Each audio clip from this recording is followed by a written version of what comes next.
शिव की शरण में आने पर यहाँ तिवाड़ी नगर बिंदु खत्ता में श्रीमद् भागवत पुराण कथा का शुभारंभ हुआ है और जो 30 अक्टूबर तक चलेगा। जगदीश चंद्र कांडपाल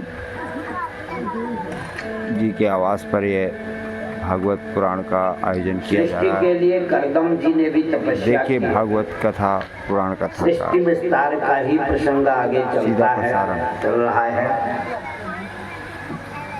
करदम महाराज ने जो भगवान ब्रह्मा के 10 मानस पुत्रों में से एक हैं,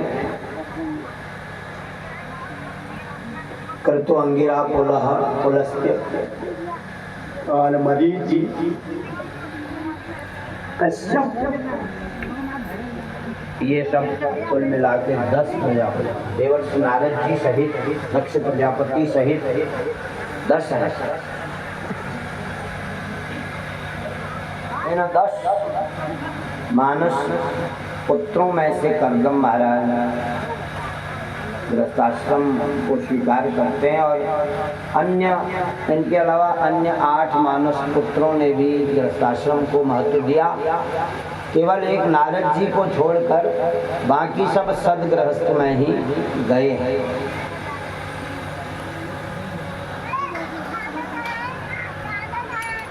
सदगृहस्थ में रहने की विशेष महिमा है, क्योंकि सदगृहस्थ में कोई नियम धर्म का प्रेमी है तो वह बहुत प्रकार से पुण्य कर सकता है, अतिथियों की सेवा कर सकता है, गौ सेवा, माता पिता गुरुजनों की सेवा, बाल बच्चों की सेवा, अनेक प्रकार से वो जो है धर्म के माहौल को बनाए रखने के लिए और वर्तमान काल में भी उसका प्रचार प्रसार करने के लिए ऐसी संस्कारी संतानों की आवश्यकता होती है, बहुत जरूरी आवश्यकता है। तो स्वयंभू मनु का विवाह जो है वो और वो जो देवी हैं शत्रुपा देवी से उनका विवाह हुआ था और फिर उनके 5 संतानें भी हुई।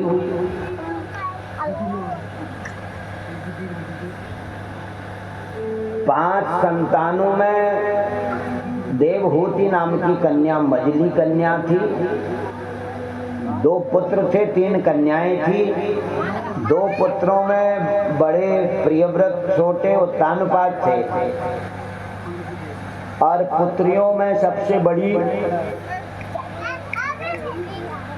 आकृति है, उससे छोटी देवहूति है और उससे भी छोटी, सबसे छोटी आशीर्वाद मिल गया, वो वीरणी कही जाती है, जो आगे चलकर सती देवी की माता बनी।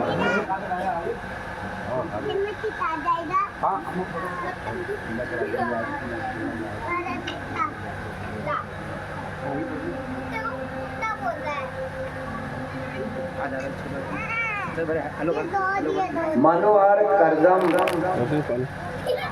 क्योंकि मनु तो इस मैथुनी सृष्टि के प्रथम पितामह हैं। मनु और शत्रुपा ये दोनों धरती के प्रथम माता पिता हैं। इनकी संतानों से बहुत सृष्टि में सत्य सनातन की वृद्धि हुई है। अब ये जो सृष्टि की कथा में बातें बनाई जाती हैं तो गृहस्थाश्रम वाले के लिए भी ये कर्तव्य बनता है, बहुत प्रधान कर्तव्य बनता है कि वो अपनी संतानों को जो है ऐसे दिव्य संस्कार देने का प्रयास करे कि वो आगे चलकर भविष्य में सत्य सनातन वैदिक धर्म की सेवा कर सकें। साधु संत बूढ़े ब्राह्मण और माता पिता की सबकी वो ठीक से सेवा करने में उसका मन हो। प्रकार के संस्कार बच्चों को मिलने चाहिए, घर में मिलने चाहिए। सबसे पहला महाविद्यालय, सच्ची विद्या का विद्यालय तो माता जी के श्री चरणों में होता है। यदि माता जी अपने अनुभव के, माता पिता लोग जो हैं अपने अनुभव से छोटे बालक बालिकाओं को समझाएं, बताएं तो उनमें संस्कार बैठेगा और फिर अपने ही दिव्य संस्कारों को ग्रहण करेंगे और उनका पालन करेंगे। तो देवहूति जब कर्दम महाराज जो भगवान ब्रह्मा के मानस पुत्र हैं, यार एक काम करो, जब उन्होंने कठिन तप किया है, कठिन तप के बाद उनको भगवान का दर्शन हुआ है और उन्होंने भगवान से उत्तम गृहस्थाश्रम की मांग की है। भगवान ने कहा कि हाँ कर्दम जी, तुम गृहस्थाश्रम अपनाओ, हम तुम्हारे संतान बनकर आएंगे। भगवान ने कहा, स्वयं श्रीमन नारायण भगवान श्री हरि विष्णु ने कहा कि तुम गृहस्थ अपनाओ, मैं तुम्हारी संतान बनकर, पुत्र बनकर अवतार लूंगा।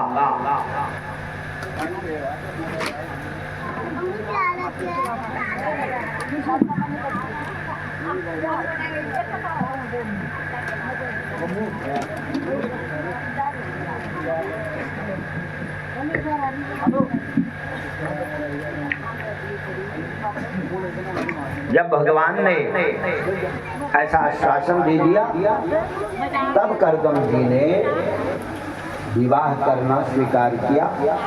ठीक है, अगर भगवान संतान के रूप में मिलते हैं, उनका दर्शन होता है, तो मैं गृहस्थाश्रम भी अपनाऊंगा। अपना लिया उन्होंने।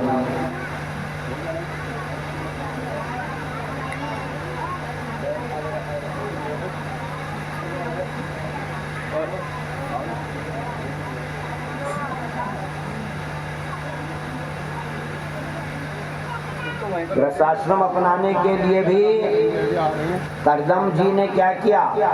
तपस्या की, पहले कठिन। जिसके जीवन में कठिन तप होगा वही गृहस्थाश्रम को भी सफल बनाता है, क्योंकि सभी आश्रमों में तपस्या करनी होती है। गृहस्थाश्रम को सफल बनाने के लिए भी पहले तप और जप करना होता है। जब भगवान स्वयं आश्वासन दे दें, अब हमारे अनुभव में अनुभव करा दें कि हाँ गृहस्थाश्रम के माध्यम से तुमने धर्म की रक्षा इस प्रकार से करनी है,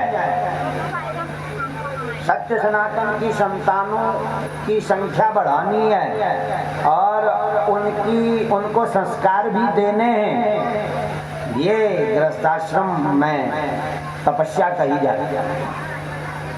अगर आपने अपने भाग्य के, जो आपके ग्रह चक्र में, भाग्य में जो संतानें हैं, पुत्र पुत्रियां, वो प्राप्त हुई और आपने उनको सुंदर संस्कार दे दिया, धर्म रक्षा कर्म रक्षा का सुंदर संस्कार, सुंदर दीक्षा प्रदान कर दी, तो आपको माता पिता का दर्जा मिल जाएगा, आपको गृहस्थाश्रम का फल मिल जाएगा, आपका गृहस्थाश्रम अपनाना सफल कहा जाएगा।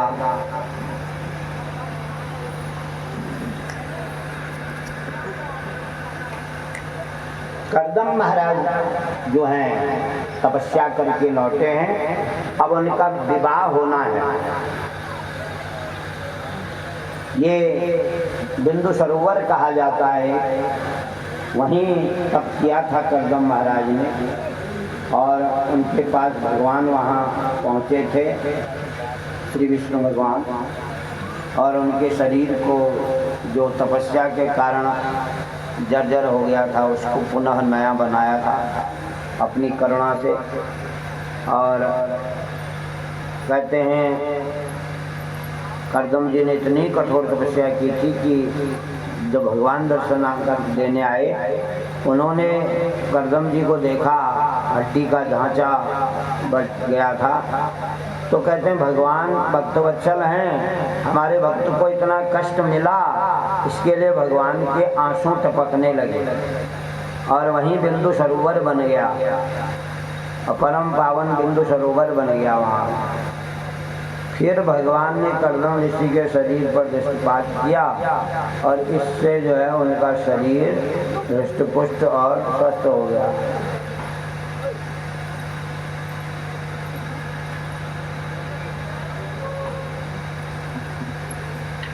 भगवान की दृष्टि पड़ते ही जो उनका शरीर जर्जर हो गया था, कमजोर हो गया था, वो क्या हो गया, एकदम स्वस्थ हो गया। जैसे पहले घर से आए थे वैसा ही सुंदर शरीर, हट्टा कट्टा शरीर बन गया। भगवान की कृपा दृष्टि पड़ने मात्र से ही अमृत की वर्षा हो गई, शरीर एकदम अमर हो गया, सुंदर हो गया, शरीर आदि व्याधि रहित तो हो गया। यही भगवान की दिव्य दृष्टि का प्रभाव है। तो मनु ने ये कहा कि हम अपनी बेटी कर्दम जैसे महान तपस्वी गुणवान को देने के लिए तैयार हैं।